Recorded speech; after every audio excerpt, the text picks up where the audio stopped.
All right. Hello, and I think we're live. Hopefully, yes, we are live. Welcome to Seniors Ignite After the Shoot. Tonight we've got a bunch of crazy people on that I love. I'm going to go from left to right. We're going to start with Sherry Phelps over there. Say hi, Sherry. Hi. See Phelps Photography. Then there's Joey Jones, the old guard. I got bugs flying around here. And then we got Matt Hoagland from Allison Ragsdale Photography. And there's Mitch Kidder, Propaganda, Alaska. Hello. And then this is me. I can't make my sign work, so I'm ready to go in. And I'll be hosting tonight.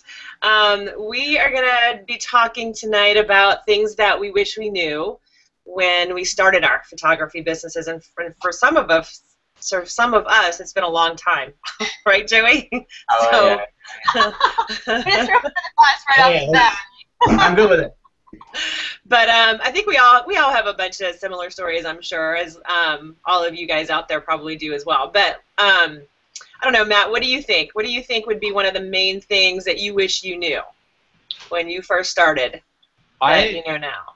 I think that I started my business the same way everybody else did, and that I decided I want to become a photographer. So I looked at a market and decided I was going to be a photographer in that market, and I just looked around and decided what everybody else was doing was working, so I was just going to do the same thing. And then that was okay for a couple of weeks, and then about the third or fourth week, then I just bitched like everybody else that I had tons of competition, right? So like I created my own competition because I was just doing exactly what they were doing. Right. So what I wish I knew when I started is that I needed to create my own market where I could stand alone and get noticed, and that's what I would have done all over years before I figured that out. When you went into strictly male boudoir, right? Right. It's a very saturated market. Yes, it's a hugely saturated market.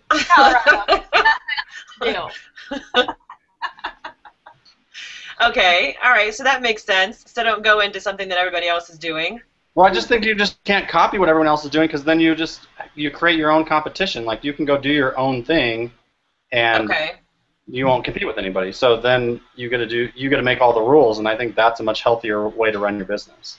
Yeah. True. So you're not saying like don't go into senior photography just because so many of us are doing senior photography. You're just saying create your own path within that industry. Yeah, don't do senior pictures like everybody else in that market's doing, because then otherwise you're just going to not get heard. And so you got to find a way that makes you unique to stand out. Right.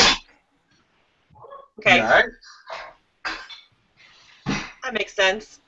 What about you, Mitch? I think you're frozen. Are you there? Am I here? Hello. Hi.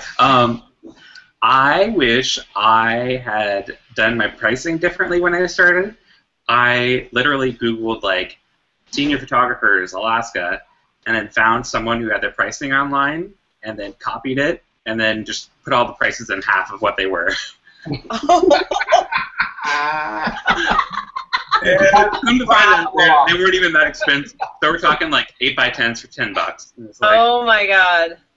Oh man.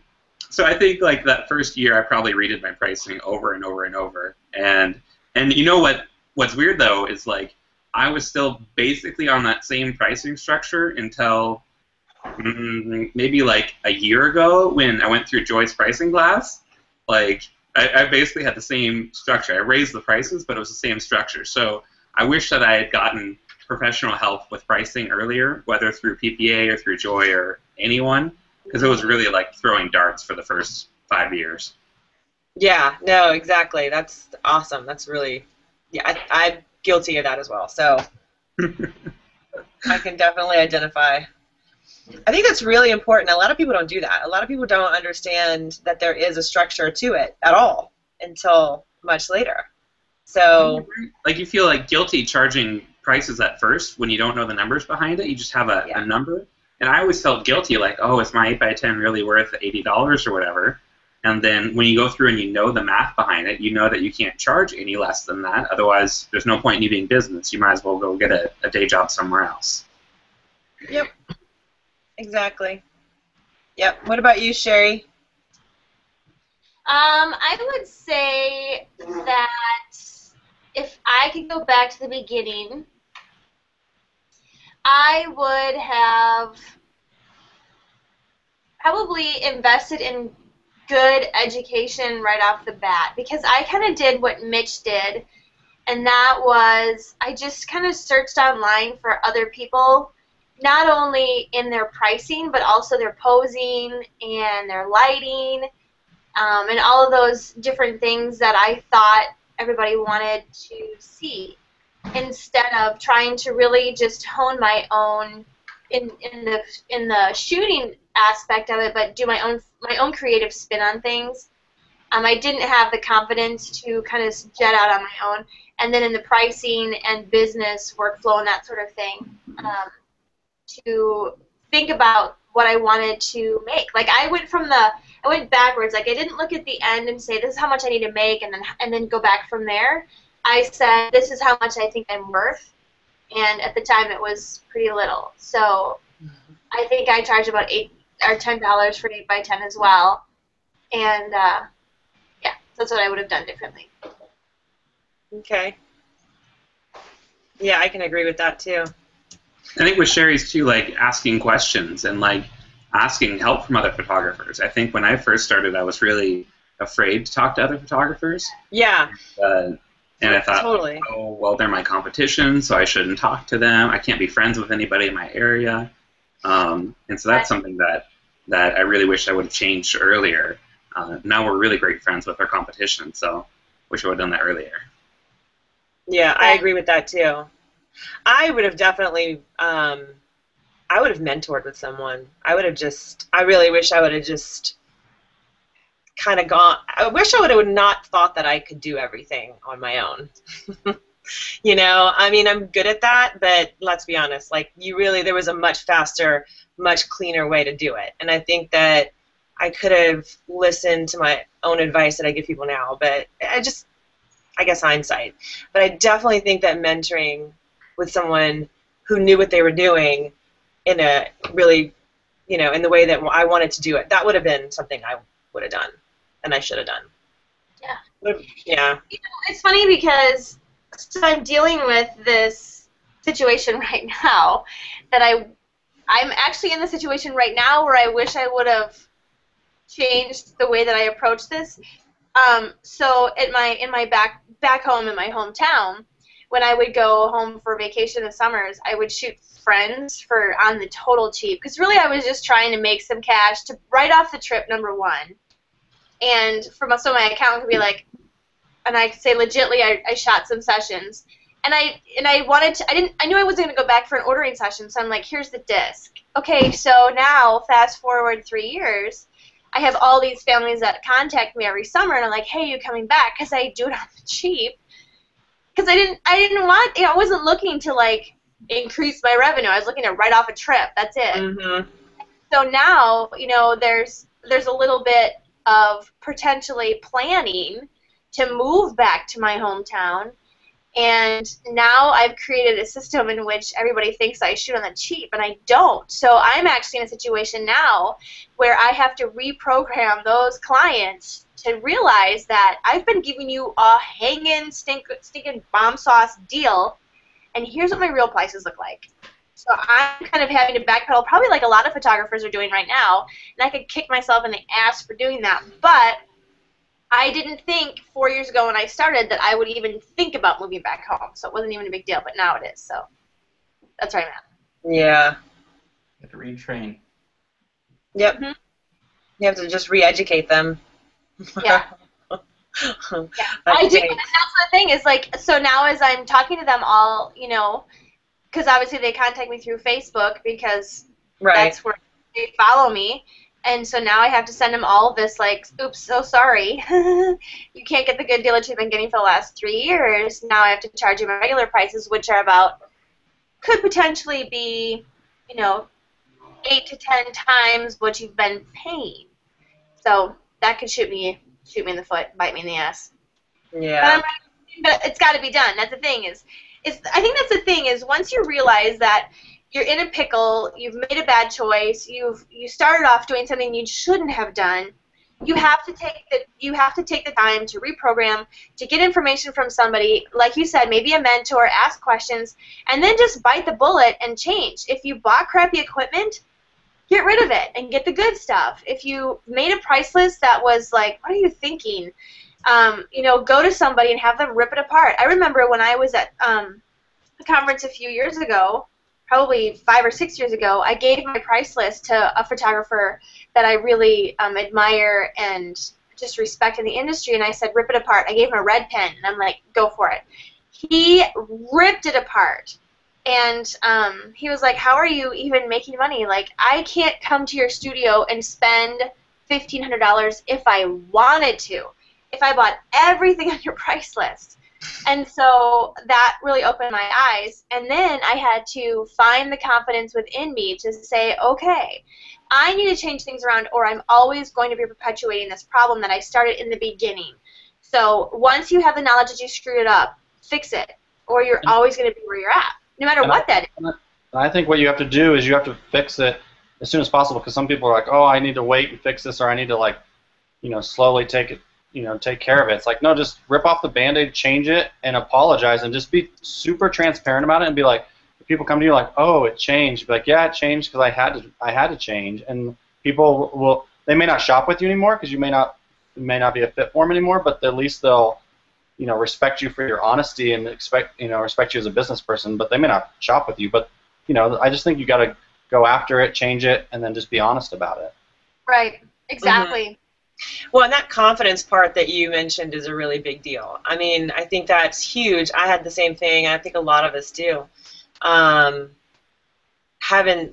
that confidence and not being so overly critical of our work or overthinking it so much that we just don't think that we deserve to charge that much, or maybe our work isn't that good. And so that's like a whole psychological thing that we got to get over too, I think, in the beginning. But it's hard. What about you, Joey? Do you have any words of wisdom? You guys have been saying. So I wish I knew that I knew more than I thought I knew. You get that? Okay, say that again. So I had been. How many drinks have you had, Joey? No. I wish I knew that I knew more than I thought I knew. So I was so well educated in photography prior to starting my business from the creative side. Okay, so when I first started out, to this day, I still don't think I'm good enough. There's times when I go out and I shoot and I come back and I'm like, oh my God, this sucks. But then I have these revelations where everyone's like, oh my God, that's like gold. I'm like, are you kidding me? And I'm constantly reinventing. But when I first started out, I didn't go into business until I thought I was good enough as a shooter to go. What I wish I knew was anything about business when I first started. I wish there was the golden handbook that had, okay, when you buy a commercial property, you have to do this. You have to pay these taxes, those taxes. You have to have this insurance, that insurance. You have to find an accountant. You have to get a lawyer. It's just all this stuff. And like Mitch, I kind of went through it the first 10 years. I was like, am I really worth this? So I priced my stuff accordingly. Unlike what Matt was saying, I purposely did not do what anybody else was doing. When I first started out, I said, I'll eat cat food if I have to, but I'm going to do things my way. And I wish I knew that I was good enough to be able to do that, because I never thought I was, so I never charged accordingly to it. So I wish I knew that I was worth more than I actually was. And it finally, I shot a wedding, I don't know, about 5 years into my career.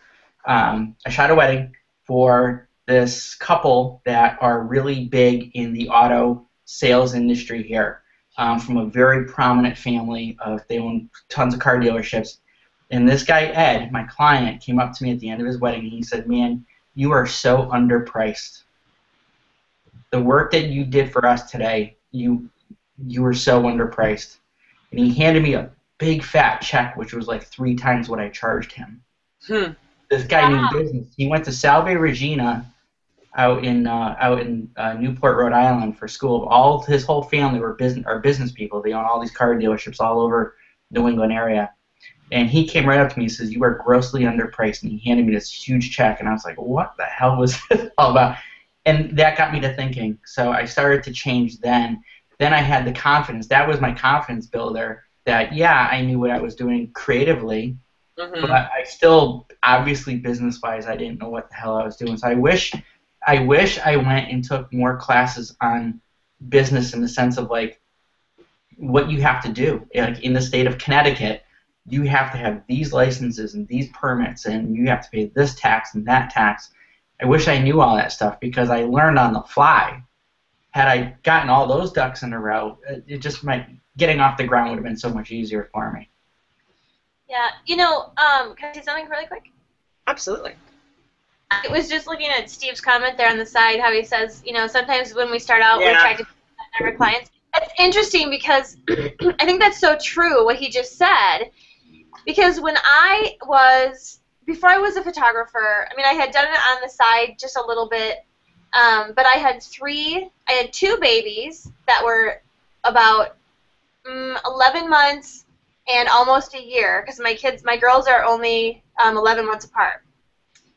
And then I was pregnant also. And so I went to a photographer to get pictures taken, and I could only afford one 11x14, and that was I saved up for 11x14. I knew the importance of photography, so I went to a photographer, and I don't know what he charged for it, but I had to save for it.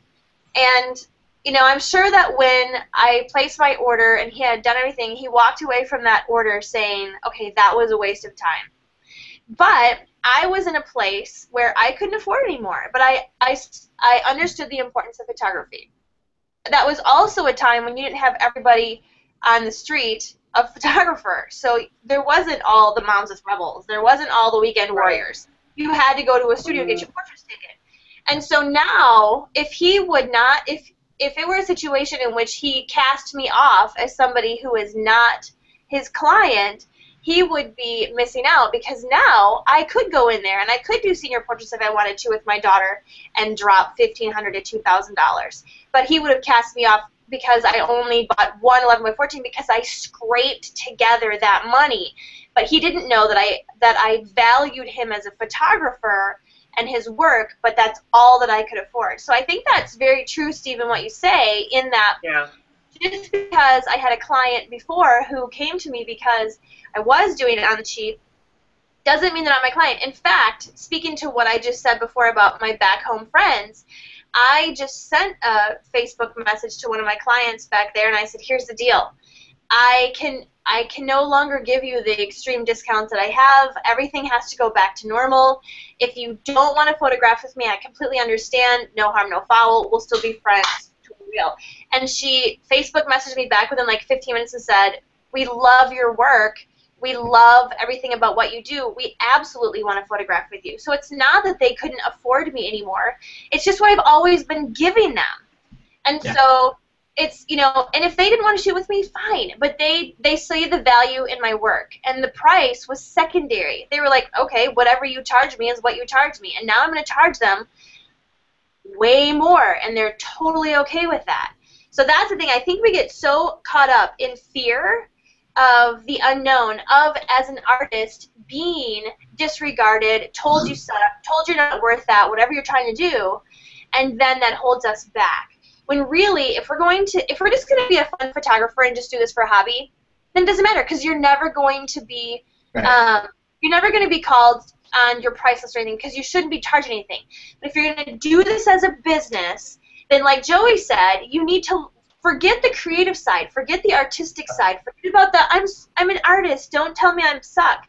Right. And look at a logical aspect and say, if I was starting a boutique, you don't just walk into a storefront, put some clothes out there and say, somebody come buy. You have to put a business plan together. You have to have, a process. You have to have, there's pricing that goes along that is standard in the industry, and you go into it methodically. You don't just say, I got a camera or I got some shirts, come buy it. Right. And I think the biggest difference, and that's where people who say, I wish I would have known this in the beginning, it's because you didn't spend time researching before you just went out and bought this camera and decided you're a photographer. I did it. We all do it a little bit. There's very few photographers that start out in the industry knowing their shit right off the bat. Well, I want to say one thing. I don't want to drive too long on prices, but I think it's really important to realize the conversation that people have with themselves. And Sherry, you brought up the conversation where you had to save to go have your portraits done. So I think there's two conversations somebody can have in their head. They can have the conversation and say, this is a lot of money, but it's definitely worth it, and they save and they find a way to make it work. Or the other thing they think, if that's not what they're thinking, the other thing they'll think is, well, this is definitely cheap enough, and it's probably worth the risk just to try it out. And they may get really great stuff, but that's two totally different mindsets clients are getting into when they first approach your business. You know, like, oh, this is expensive, but probably worth it. Or this is really cheap, and it's probably worth to see if we get one good picture because it's so cheap, it's worth it. You know, I've got a few experiences just recently with clients based on that. In the last 2 years, because I've gone through Joy's pricing class, thank you, Joy Verts, everybody sign up for that. I've lost 50% of my old client base. I've been in business for 20 years. Okay, so once I got my pricing intact and got to where I'm supposed to be, I lost 50% of my client base. Did I panic? No, because that 50% that I lost, I made up with proper pricing. It's as simple as that. Exactly. What I have a hard time doing is I grew up in the heyday of senior photography when there was so much work for so many people because there weren't a lot of people doing it. And everybody was making money, and everyone, it was a blast 10, 15 years ago. But it's changed now, and there's so many people getting into the business. Like, I don't know you guys. I'm in Connecticut. There are 17 full-time studios within a 10-mile radius of me. So if you think you have competition and stuff, to me, the best thing is when people come in and they're going to charge, $30 for an 8x10 or something. Everyone's like, oh, aren't you panicking because you're going to lose all your business? No, I used to be a volume photographer. I used to shoot 400 kids a year, okay? And I've cut back to trying to do only 200, okay? And the hardest thing for me now is getting over the fact that I'm so used to photographing so many kids, but I don't have to anymore. Right. And that's the hard thing for me. So everyone's like, oh my God, you lost 50% of your client base. No, it's okay. It's okay. Don't you think that's something that, like, going back to what we were talking about before, the Joy too, about that's something that going into it, really thinking about that, like, do I want to be the volume photographer or do I want to be more, low volume, higher pricing? So a lot of people don't even entertain that thought, right? They don't know the difference between the business models. There's two different business models. I'm actually kind of a hybrid. I'm in between the two. I'm half boutique, half volume, A lot of people say, you photograph 200 kids a year. I'm like, yeah, and I panic if I don't, but I don't actually have to, But it's kind of scary not to, right? I've been doing it for so long, I don't think about it anymore, I wish I had. Well, and then Steve has a follow-up question up there too. He said, so do we? This is actually really good. Do we and our attitudes create the right clients? It seems that they change with our own beliefs. So It kind of goes back to what you guys were just saying about that. Like, what do you guys think about that? You went to a room. Do people notice you? You attract your customers. You're going to attract your customers. There's people, there's people in my town, they won't come to me because they think I'm like the school photographer guy, or they think I'm too expensive. Right. Whatever, But I think also. But I think with Steve's point too, he also talks about like how our attitude creates a client. So like if you change something, sometimes that same customer that would have spent $500 with you, with a few changes and your attitude and belief towards your business, they'll spend $750. They'll spend $1,000. Like sometimes your attitude creates the box that fits all your clients into, and so I think that's what Steve's getting at a little bit too. I mean, I'm not going to speak for him, but I think so too. I definitely agree with that. I mean, once I finally got over stopped being my own worst enemy, and not, believing that I could charge more, and really owning it, it was insane. He was like, well, why wasn't I doing this the whole time? But it takes a while sometimes for some of us. But I think that is what he's asking. Yeah. Yeah. So funny story, when I first started really doing this as a legit business, had prices, whatever, my prices were still pretty, lethargic. And I had my first big order. It was a $1,200 order, which was huge when you're selling $25 8x10s. It's huge. And so I'm at the end of this order with this woman, and I said, okay, your total is $1,200. Is that okay? And she looks at me totally perplexed. She's like, yeah, that's what I just ordered, right? And it was like I asked her permission to charge her really dirt cheap prices. I'm giving myself. And we have a similar story. So we had a senior last year. I think it was a big sale, and the same thing. It kept racking up and racking up and racking up, and I got really nervous in the sales room because I was like, this thing's going to be bigger than I've ever had before. Right. So then I gave her the total, and so the way I do it is I don't say the number out loud because then I project my feelings into the number. So I slide the number. I slide the number across the desk to her, and so she just. Slide a number to you. Sorry, Matt. Okay, so anyways, I slide the number across to her, and she doesn't even blink. She just hands me her credit card that weighs 14 pounds. She has and then she goes, well, can you guys do a shoot of me and my horse next week? So she was ready to book a second session that night after paying that. Yeah. I was like, oh my goodness. But I was ready to put her in a box and tell her that she was paying too much, and I just think you can't put people in a box for sure.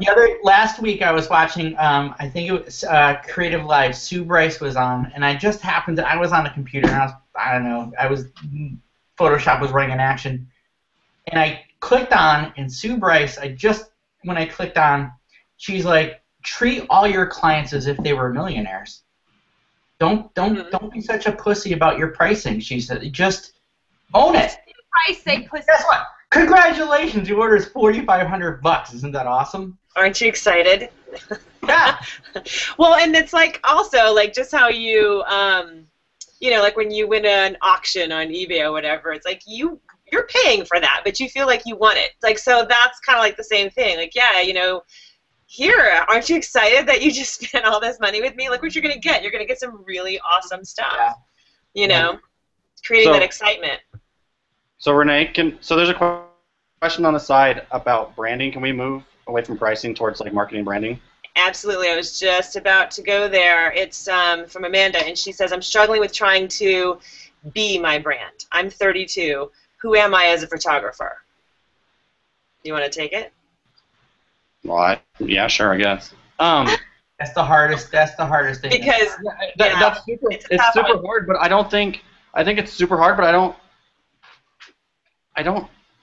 I think too many people overthink it. I mean, I think branding is really important and marketing is really important. I mean, that's what I do every day for our business. My wife takes all the awesome pictures, but I do branding and marketing. But I think so many people overthink it and get just paralyzed by it and don't accomplish anything. And so sometimes I think just getting out there is way more effective than just being paralyzed by overthinking it. And so I don't know quite if that's where Amanda's going, but sometimes I'll sit on a marketing project for 2 weeks longer than I really need to, when I should have just put it out there and seen if it worked. Mm-hmm. I totally agree, Matt. I think that, especially when it comes to shooting, I think, I hear photographers I need to shoot my brand, I need to be my brand. You know what? My brand is whatever I shoot today. And I know that might piss other photographers off, but if I feel, if my senior comes in and she's all about long prairie dresses and she's soft and gentle and she wears lots of, flowers in her hair. I am not going to put her in front of a gray background and do hard lighting on her. I'm going to take her outside. I'm going to do soft and gentle images. And if I have another person that comes in and she's all like fashion and like high boots and crazy and she's like, wow, I'm not going to take her out to the prairie and shoot her out there. So my brand is to give you who you are. I'm not going to make my brand who you are. You are going to show me who you are, and then I am going to give it to you. That's my brand. And I think it's the same thing with marketing. Now, I know that there should be cohesiveness in marketing. I shouldn't be all over the place. If you take that scenario with photography going to branding, I shouldn't be like soft, meadowy branding 1 minute and then hard, intense lighting branding the next minute. But like you, Matt, I think people overthink it so long and they get so paralyzed that they miss the timelines and then they miss the opportunity to market to their seniors, to their clients, because they're so worried about their brand. Right. And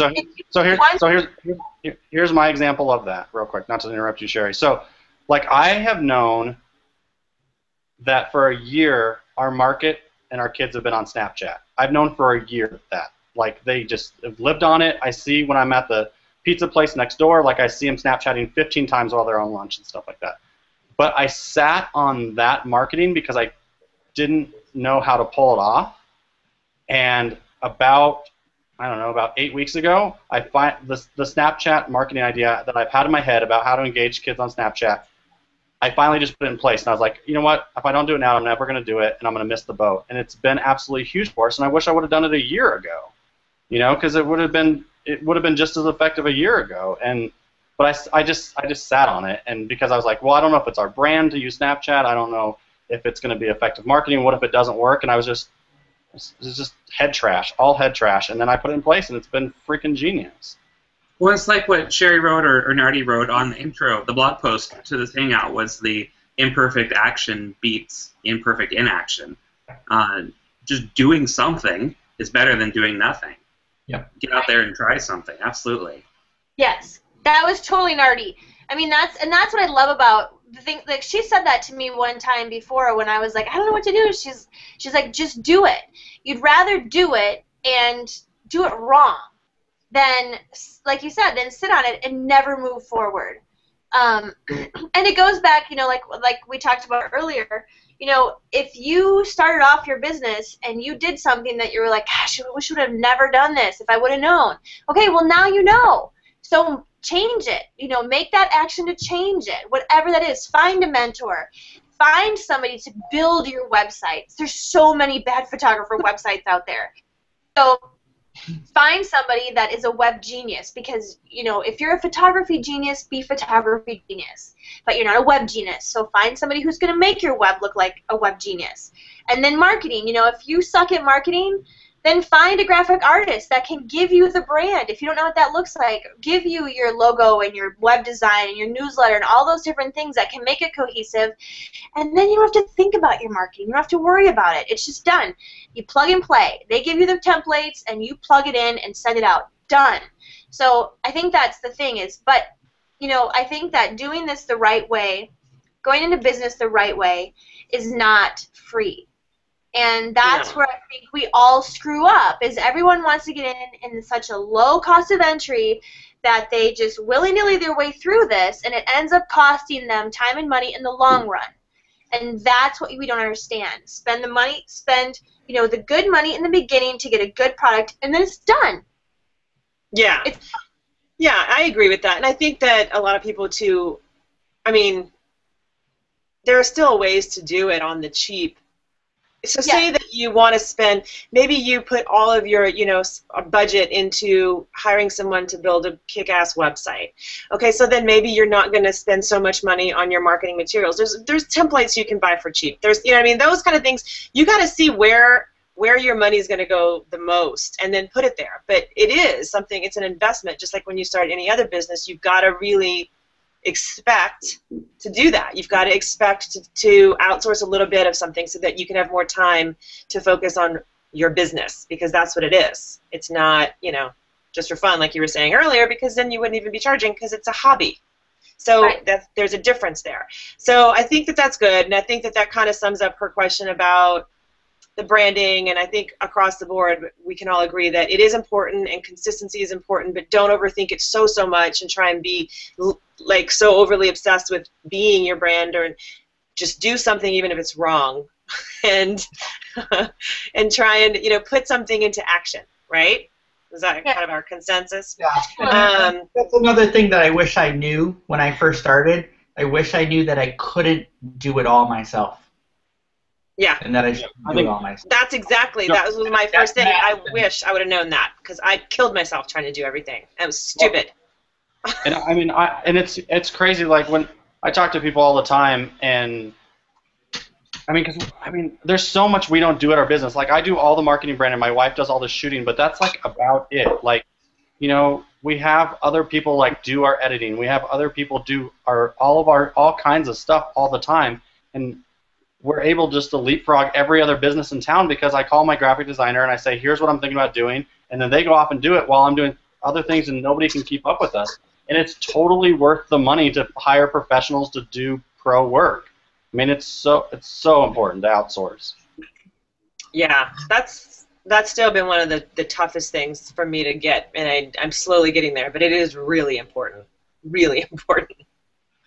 Yeah, with the investment, something else that I wish I had done earlier is I wish I had hired a photographer to take my photos earlier, take photos of me and take photos of my family. It is a totally different experience being on the other side of the camera. The jokes that you think are hilarious that you've been using for 5 years are not funny on the other side of the camera. Fart. Yeah. Everyone wants to fart. The turnaround time, when you think like, oh, I can show my clients their work in 2 weeks, when you're on the other end of it, 2 weeks is an eternity. It's way too long. Just over and over, when you're shooting and as a photographer you're thinking, and so you're not talking, when you're on the other end of that, it is so uncomfortable. You are like, oh, how do I don't know. I wish I had done that like from before I started photography. I really wish we did. And so I think in the past year we've done like 3 different photo shoots, and I learn every time by having another photographer take our pictures.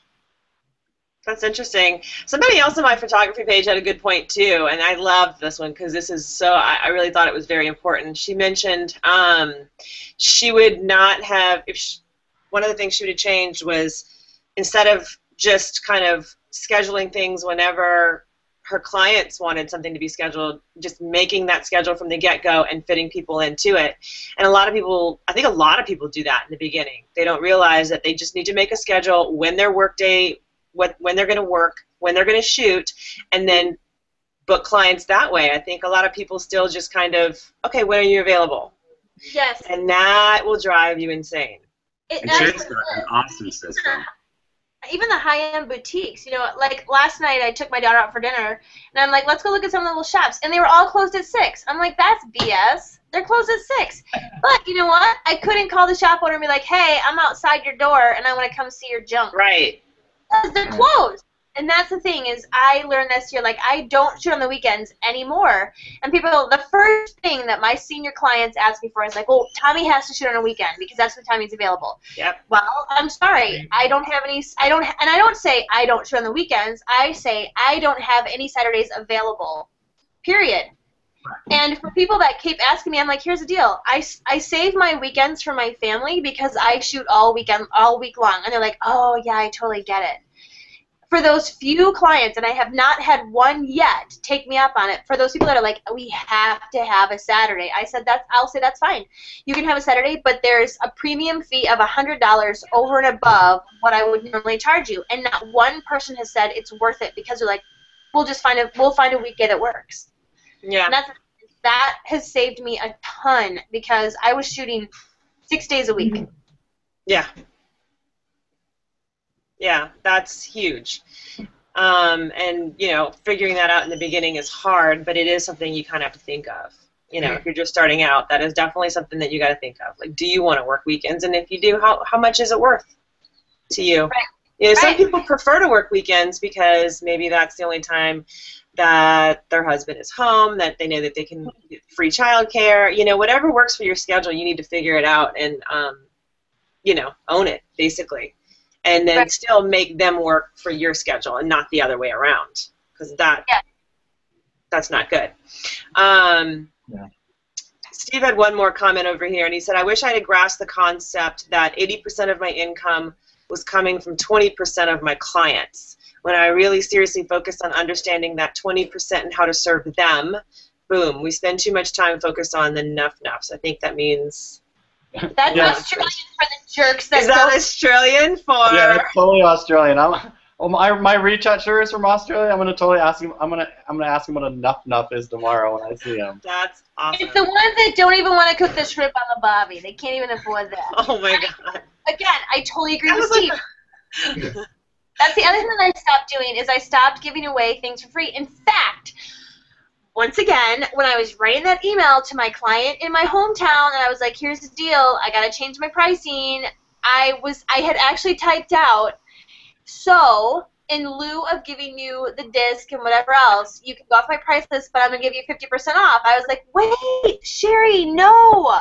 You are backtracking. You're worth more than this. So I delete, and I said, you're paying full price. Because every time I had given a discount, and I was discounting a lot of people because I didn't want people to say that your pricing is too high, they treated me like crap. Like the ones that I gave the discounts to are the ones that treat me the worst. So I think that's what Steve is saying. If he's not, I'm speaking for him. Because the people that are the nuff-nuffs, and I'm going to use that from now on, hashtag nuff-nuffs. Hashtag nuff-nuffs. Hashtag friggin' nuff-nuffs. They are the ones that treat you like crap. And I was like, you know what? It wasn't even like a conscious decision that was like a nice. It was like, enough of the BS. I'm tired of being treated like crap. Everyone's paying full price now. Nobody gets a discount. It was almost like a nanny poo-poo kind of thing. But it's the way it is. And I either shoot it, I love you so much, I'm going to do it for free. And that's like $3 maybe a year. Or you pay full price, period.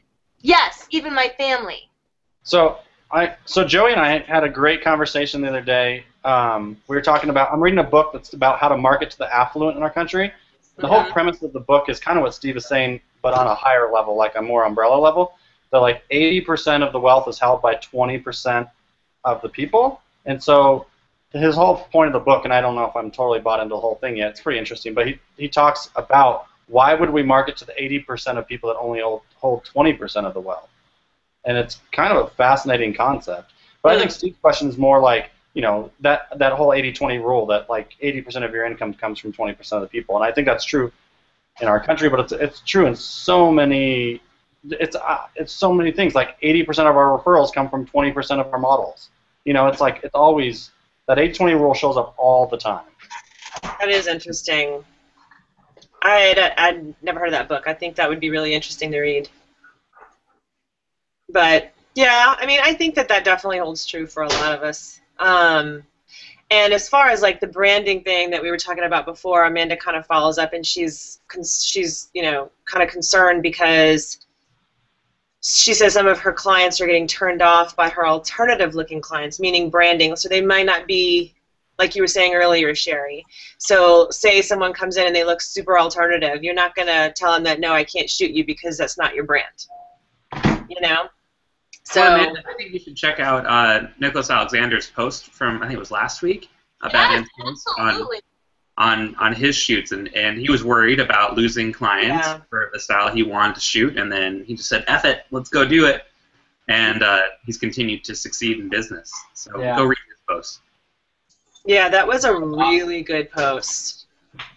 Really informative and really, really good for that whole line of thinking, for sure. And I think go ahead, sorry. No, Matt, you go. I've already cut you off 3 times, so you go now. But now I think we're even. So I just think you can't please everyone. Like just in business you can't. And like if you spend your whole time trying to please everybody and not turn off people, like you're just gonna go crazy. You gotta figure out who you're gonna go after and why, and basically why they fill your bucket and make you happy every day. And you just gotta go after it. And like there's people that are not gonna be your clients. And I think about it, like we're a one high school town and we only have 250 seniors in our town, and I don't want to photograph all 250 kids. Like I just don't want to do it. No. So like, what if some of them go to somewhere else because we photographed too alternatively or whatever they want to say? Like good, like that just got my number down to the numbers I want to photograph. Yeah. Yes. Mm-hmm. If we can I'm gonna, if we can change the subject, but you can change it back. The one thing that I have learned just recently is I use a certain lighting system, and I'm not going to say what it is because I don't want to make it anything sound like it's good or bad. But I recently have realized that there's a lot better options out there for lighting equipment. But when I was first starting out, I bought the equipment that was not the cheap and easy route to go, but I definitely didn't invest in a really high quality, really good lighting system. And so now I'm trying to, make that switch, but I'm realizing that because I've bought, the beauty dish and the umbrellas and the lighting, all the different lighting modifiers out there, they all fit this certain lighting system. So for me to change over to a better quality lighting system is going to cost me thousands of dollars because I have to replace not only my lights, but all of my modifiers as well. And so if there's, when you are starting out and you're looking to purchase equipment, do your research. I went to, just recently when I was looking at all of this, I, went to different forums and I asked the other masterminds and I was like, what do you guys use? What do you like? And none of them said, go with the product, the brand that I have, which is unfortunate because, if I want to switch over, it's going to cost me thousands, which sucks. I should have just bit the bullet and bought really good stuff to begin with. Again, it's one of those things that we were talking about earlier about, if you try to go on the cheap to begin with, you're going to spend more money over time trying to fix your problem. And that's where I'm at now. I'm trying to fix my lighting problem because I don't have that beautiful lighting. That is not anywhere in my conversation. It's a lighting. You didn't hear anything. Anyway, I'm never going to use my mola ever. Anyway, but that's the other thing is really invest in the good equipment, get the best camera you can afford, and then go one step higher.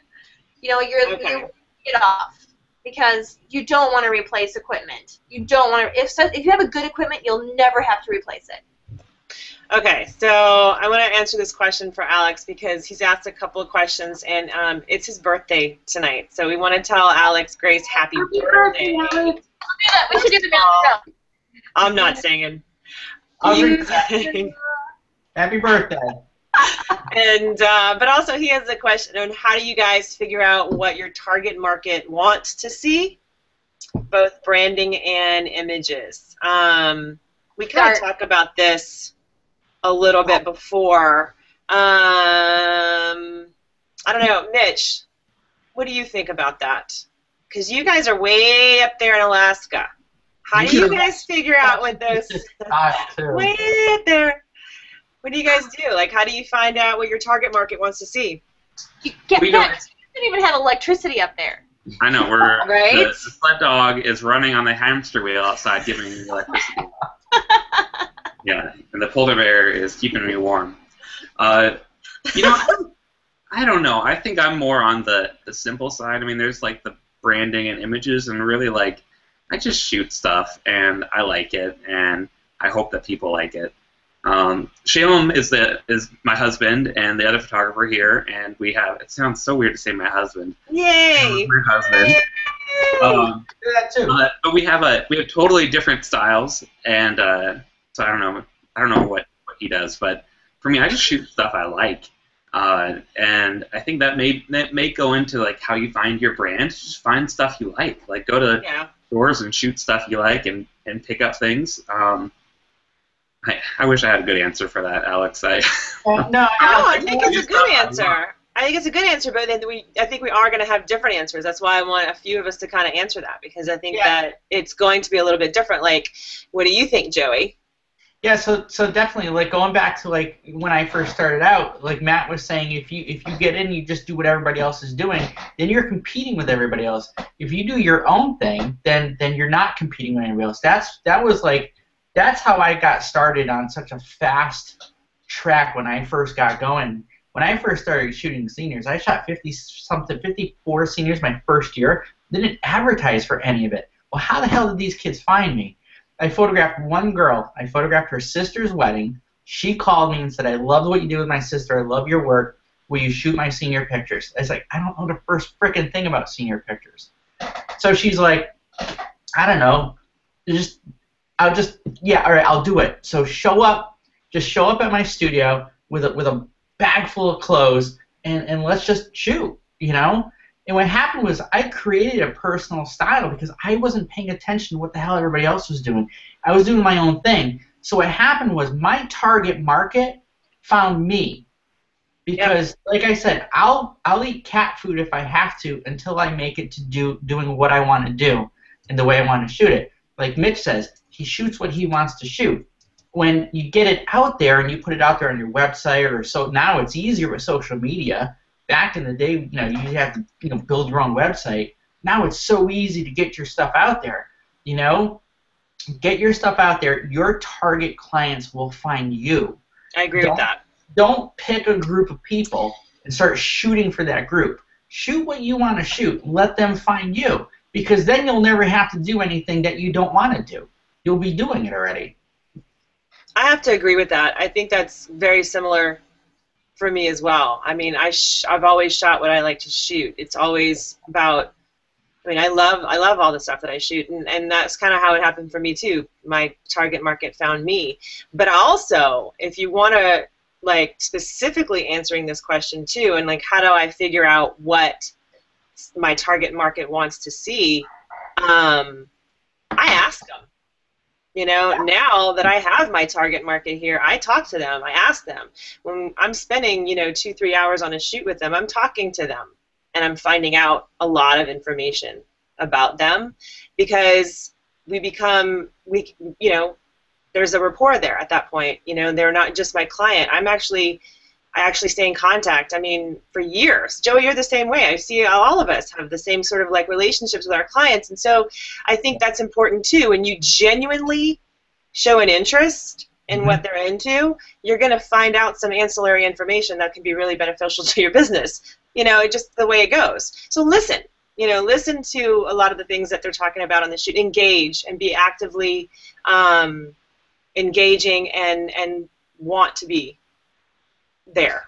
Does that make sense? Another thing to do is look at your target market. Look at people that you can identify as your target market. Right. Go into their Instagram accounts. What are they posting on Instagram? You can find out everything about these people. Did you know that if you go to Facebook and you type in members of the class of blah, blah, blah, you'll get every freaking kid that you need to mail to in your class, in your school. Did you know that? Because all that information is there. Just say members of the class of, for me, it's CHS class of 2015. And then boom, all these names will pop up. And it's oh, okay, now you know who to market to. Look at the people that are your client, your target market. Then go into their social media. Find their Pinterest page. Want to know what they're into? Find your Pinterest page. Yeah, definitely the Pinterest page for sure. I love, because I use the Pinterest page with my models, and that's also how I find my target market as well. But I think one of the other things that, again, photographers are really bad about is some business 101 stuff. And I think if you want to figure out who your target market is, I think there's tons of resources out there about sustainability studies. Most businesses that are outside of our industry would actually do a sustainability study on a market before they actually opened their doors. And so they would know a lot about what their market has to offer them before they even show up. And so I think that's one way to go about it. Step back, look at it a little bit more, business sense, and say, okay. And so they, sustainability studies will send you to citydata.com, and then it'll tell you more information and more stats than you'll ever want to know about your city. And then from what you glean there, you can go and decide, okay, this is what the town has to offer, and then you couple that with what you want to do, and I think it'll work. Yeah. No, for sure. I think that definitely has to be taken into account as well. But I think those are all good answers. I think that it's interesting. I knew everybody would kind of have a little bit of a different take on it. But yeah, so, and oh, also, I wanted to make sure Amanda found Nicholas Alexander's post because she had asked if there was a link, and I think somebody sent her the link to the Seniors Ignite thing, so I want to make sure she got that. Alex What's that? Alex put it up there, I believe. Okay, yeah, exactly. But So, you know, we're going to wrap up in the next couple minutes. I wanted to just make sure if there's anything you guys wanted to kind of close with as far as we talked about, you know, not being too overly critical of yourself, having the confidence to charge what you're worth, not starting out maybe discounting because it's hard to backtrack from that, making your own schedule, having a good business model, things like that, investing in really good gear in the get-go if you can, as far with Sherry was kind of talking about with lighting especially. It's hard to know down the road sometimes where you're going to want to go, you know, but yeah, I think that definitely has a lot to do with it. You know, just kind of like target market sort of thing. So with that being said, I think that, you know, I think we kind of covered a good base as far as that goes. If you guys have anything to add before we wrap up, just jump right in there. I'm looking at the questions one more time. Kelly says, I feel like this topic relates to what Sherry was saying before about her brand being her client. If you're spending time really getting to know your clients and then photographing that, it's obvious to other clients that you really see who they are. So that's kind of what we were saying before. So real quick, one thing, there is a question that wants me to elaborate on my Snapchat thing. Do you have a second to do that? Yeah, I was going to actually bring that up to you. Where is it? There it is. So yeah, Walter. how do you engage Snapchat? So Snapchat is no different than any other social media platform for us. We drive traffic from our other social media to people, for people to follow us on Snapchat. So your profile has to be public. Once it's public, then people can just follow you. So like right now, you can follow what my wife's doing right now at Allison Ragsdale on Snapchat. So if you get on there, you follow at Allison Ragsdale, you can see totally what she's doing. I don't know what she's doing. She's on a model shoot right now. So then what you do is you just take snaps and you send them to your story. Instead of sending them to people, you just send them to your story. And at first I was like, this is probably going to work if I can get kids to follow us. And every single high school kid that walks in knows about the story the day before. It only stays live for 24 hours, so you have to be active on a lot. But they come in ready to talk to Allison about what she did the day before. So I don't know what her Snapchat is right now, but you can follow her. So all you're doing is you're just creating a story every day about what you do. So like some days it's just sitting at the computer doing stuff. And they all engage, all the high school kids engage in it. And they're like, this is awesome. We know what you're doing. We think it's really personal. And they're talking about it. And then, you know, they're like they'll come in with friends and they're like, oh, I'm not following Allison. And they'll follow us right then and there and watch our story on Snapchat. It's really grainy and nasty and raw, but it's totally engaging and hits them right where they are at. So just use the Snapchat story and have people follow you. So we send people from Twitter to it and everything. So. You're Cool. really, that's amazing. I never heard, how come you didn't call me and tell me a little bit? A nugget. Well, I thought we were about right? You holding out on us. I'm not holding out on you. I'm getting ready to write. I'm getting ready to write a blog post about it, but I just haven't got it out yet. Okay, well. Everyone look for Matt's blog post. I'm pretty psyched for that. I am too. That's good stuff right there. Matt Hoagland, everybody. Yeah, he's got a lot of those good little tidbits of information that he just drops on it. It's like, what? Yeah, seriously. So, all right, I think that we're going to go ahead and try and wrap it up tonight. I want to make sure that we give a very big thank you and shout out to Sticky Albums and WHCC Pro for being amazing sponsors for us, as usual. We love them. Quick tip. Love them. Quick tips. Quick tips? Quick tips. Okay, starting out. Okay, invest in education. Okay, invest in education. That's huge. It's huge. Okay, invest in an accountant who knows the photography industry. That's huge. Okay. Yeah. Don't be afraid to ask questions. You know, buy the best equipment you can, and don't try to do it all yourself. Yep. Those are huge tips. And get a really fantastic bra. Done. Let's Yeah, girl. Exactly. That means you, Matt. I think was that a man boob joke? I think it was. No, it's all good. Well, thank all right, you you guys. Thank you guys for joining us, and thank you to everybody for joining me here with all these awesome peeps. We love you guys, and join us again next time. Awesome. Happy birthday, Bye. Matt.